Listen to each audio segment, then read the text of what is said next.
बिस्मिल्लाहिर्रहमानिर्रहीम, अस्सलाम वालेकुम और मैं हूं आपकी मेजबान सुंबल सियाल। नजर डालते हैं अब तक की अहम तरीन खबरों पर।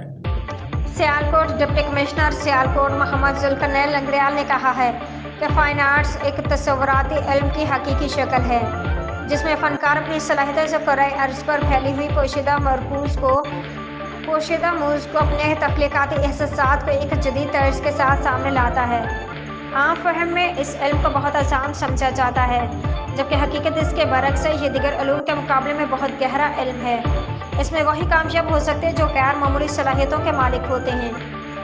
उन्होंने Danish school centre of excellence में आर्ट्स एग्जीबिशन में तलबा के बनाए गए फनपारों का मुआयना करते हुए कही। इस मौके पर मेहमान खुसूसी आलमी शोहरत याफ्ता खिताब ताबिश सियालवी, कैलीग्राफर अब्दुल्ला हाशमी, प्रिंसिपल शहबाज हसन और फाजिल बुख्तियार कुरैशी भी हमरा हैं। डिप्टी कमिश्नर मोहम्मद जुल्करनैन ने कहा कि आर्ट एग्जीबिशन में तलबा ने कैलीग्राफी की तख्लीकी सलाहियतों का मुजाहरा किया और उनकी कोशिश काबिल तारीफ है। खुर्रम मीर, तहसील कोटर, सियालकोट।